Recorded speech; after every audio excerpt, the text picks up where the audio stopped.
Hi, I'm Erin Baker, Times Africa Bureau Chief, and I'm joined by Ghanaian entrepreneur and leadership expert Fred Swaniker.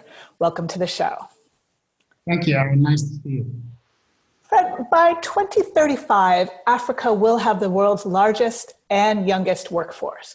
How important is cultivating leadership in this generation, and why?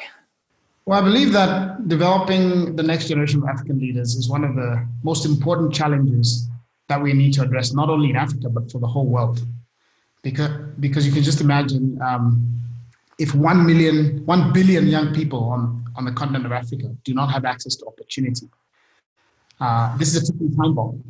And so what we do in Africa this century will determine where the world goes. And that's why it's such a critical issue to address. And you've often spoken about Africa's crisis in leadership, not just limited to governments, but in all areas of society. What's at the root of this crisis, and what are some of the solutions that have been proposed specifically from the youth? Well, what we have in Africa is a continent that is fast growing and that faces many grand challenges. We have challenges in healthcare, education, with infrastructure, with empowerment of women.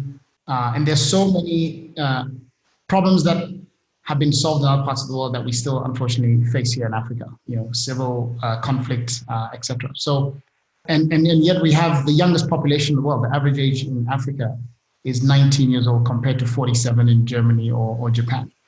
So if Africa is going to have its issues solved, it needs to be solved by the youth because they make up 60% of the population.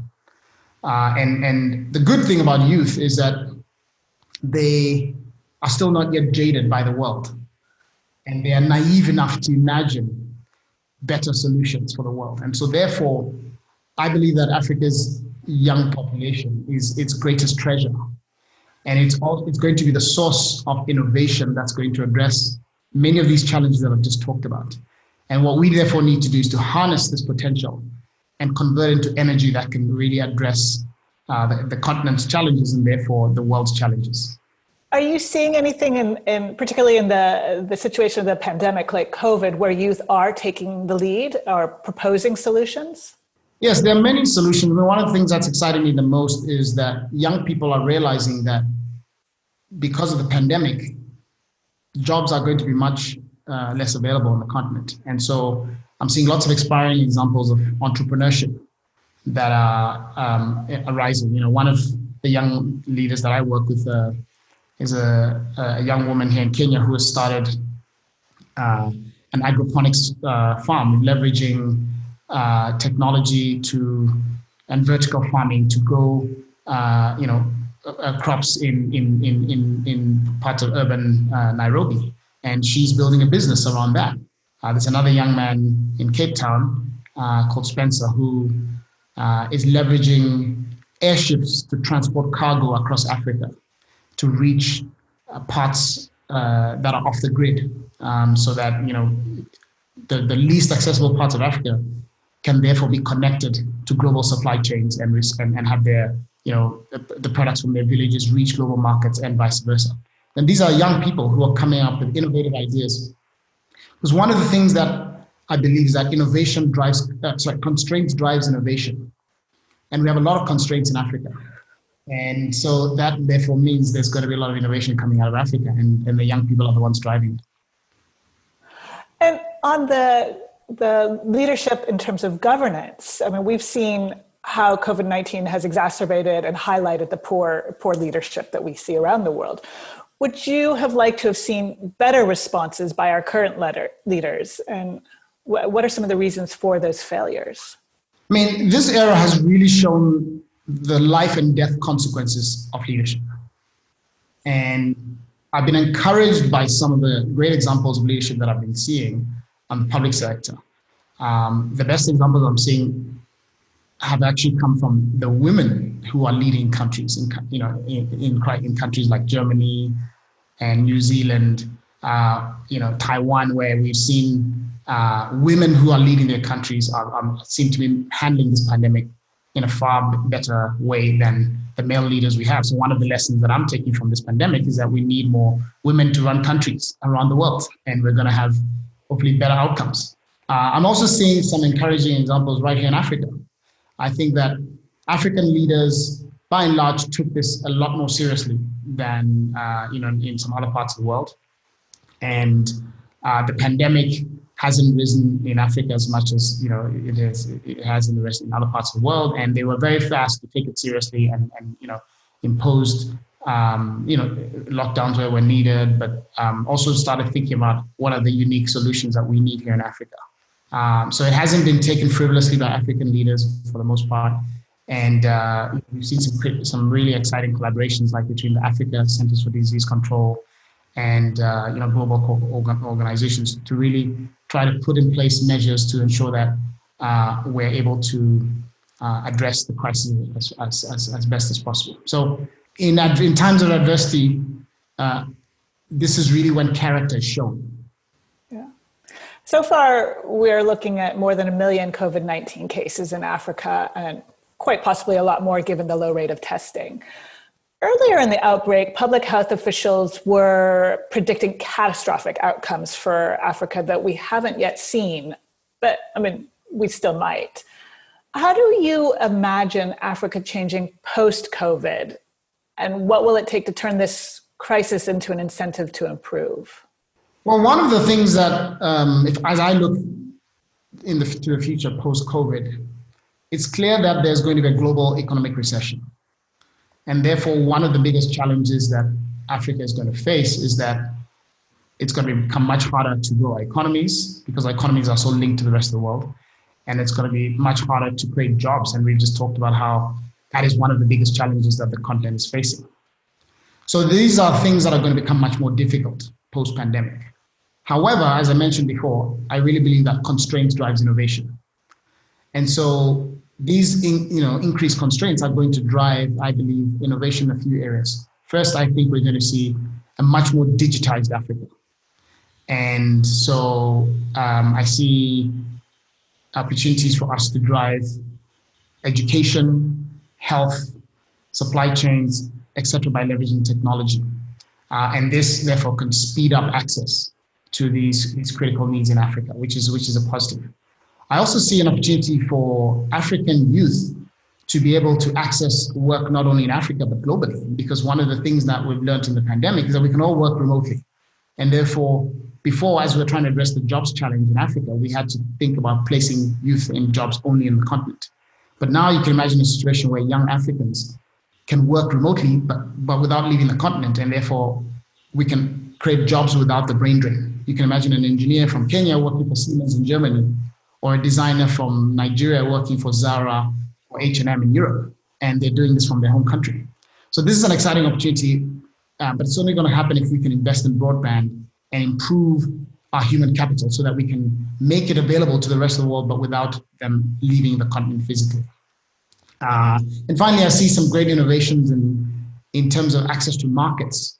As we become more plugged into global e-commerce markets, we should be able to export our products and services not only in Africa, not only to other African countries, but digitally through the rest of the world. So these are things that I believe, if we really reimagine how we live and do business on the continent, we can actually turn into an opportunity and not just a crisis. Your focus is on education, and right now we're looking at schools worldwide closed. In-person learning is at a standstill. While your university, the African Leadership University, uses some digital elements in the curriculum, you emphasize the need for group interaction, teamwork, hands-on experience. Is there a way to improve online education in the post-COVID world? And what does that look like? I believe that the future of education is one in which you're blending online experiences with offline experiences, because research shows that online-only experiences are not the most effective. If you look at the massive open online courses that were launched a few years ago, only about 8 to 10% of people finish programs, because at the end of the day, learning is a social activity. And if you're doing it only by yourself, or you're doing it online and you're not interacting with others, it's very hard to remain engaged. So I believe the best models will leverage access to the world's best content, because now you don't have to only be stuck with the those bad few teachers or professors that you might have at your institution. You can access the best in the world anyway. But then you need to blend that with in-person experiences. So you can imagine groups of students, pods meeting outside of Zoom, in person, in coffee shops, in real estate that is now much more available in their cities, because perhaps as shops close, they might become meeting centers for young people to gather and do the peer-to-peer learning and projects, etc. I also believe we need to integrate learning much more into the real world. There's research that shows that to effectively develop your talent in an area, only 10% of it can be learned through formal classroom teaching, whether it's in person or online. 20% comes from what they call developmental relationships with your mentors and peers and coaches. And 70% comes from experience. We learn best by doing. Yet today, most education is only focused on that 10%. So we're only unlocking 10% of human potential. And so I believe that post-COVID, we really need to lean into this 10, 20, 70 rule more. A lot more learning by doing, a lot more integration to the real world, doing projects, working on really becoming problem solvers and not just memorizing facts and figures. And I also believe we need a greater focus on entrepreneurship so that young people are coming out ready to create their own livelihood and not simply waiting to get jobs. And finally, I think we need to look at how we integrate the development of character and ethics into education so that we are able to really create ethical problem solvers for the world. So these are things that I believe have nothing to do with technology. It's really just a reframing of the purpose of education. And I think we need to take this moment to really create young people that are ready to solve the world's problems and not simply memorizing facts and figures. So this is what I really hope happens. You mention entrepreneurship quite often, and we have a tendency, the world often has a tendency to look to the innovators and entrepreneurs of Silicon Valley for examples of next generation leadership. Is that something that can be replicated in Africa? And what does that take? How do you cultivate that class of entrepreneurs here? Well, first of all, when I use the word entrepreneurship, I don't mean it purely in the sense of people who are starting for-profit businesses.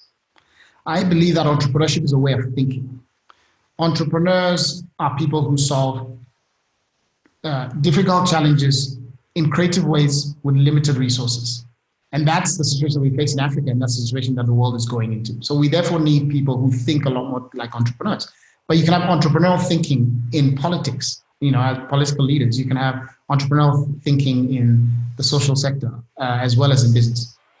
And when I think about the model that we need here in Africa, I don't believe we need the Silicon Valley model, because the Silicon Valley model glorifies the unicorn.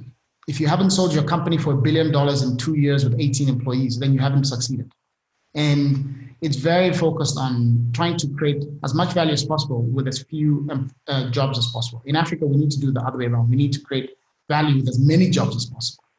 And if you look at, say, China's economy, 60% of their GDP comes from 30 million SMEs, small companies that are employing 100 to 500 people.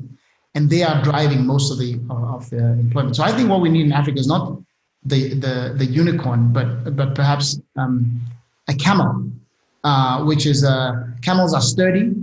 They are able to withstand difficult times, and they don't need a lot of capital. They don't need a lot of water, right? Which you can think of as the capital that we need to start businesses. So therefore, we need a different model. That is going to also be focused a lot more on solving real problems, not simply creating the next music dancing app that seems the norm in Silicon Valley. We have real problems here in Africa to solve.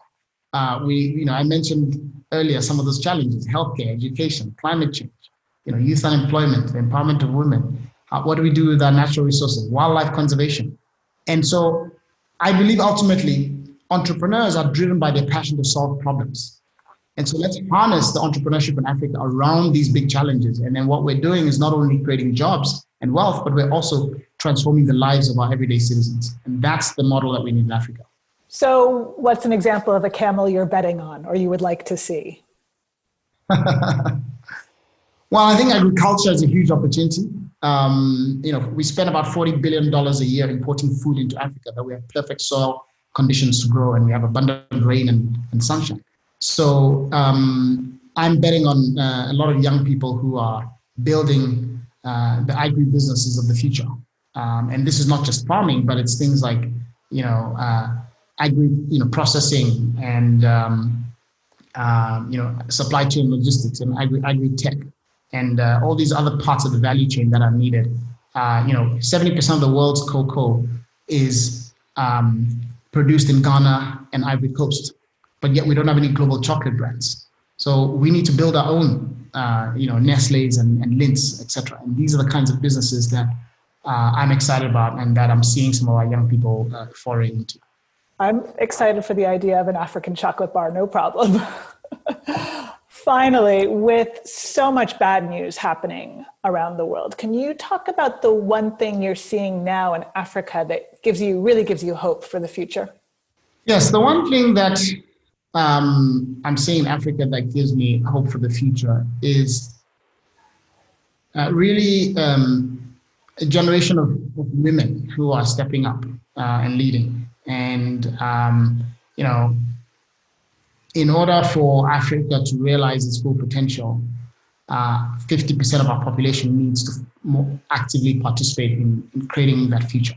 And so as more young women are stepping up and being educated and going into leadership and entrepreneurship, I think that this is a trend that is going to really improve outcomes. Studies also show that as women get more education, they have fewer children, and therefore, that's also going to have a great effect in development in Africa. And so that for me is a positive trend that I'm excited about and that I want to invest a lot more in, because if we can develop women in Africa, the ripple effects are going to be really, really outstanding. Thank you so much, Fred, for taking the time to speak with us on Time 100 Talks. Thank you, Erin, and great to see you again.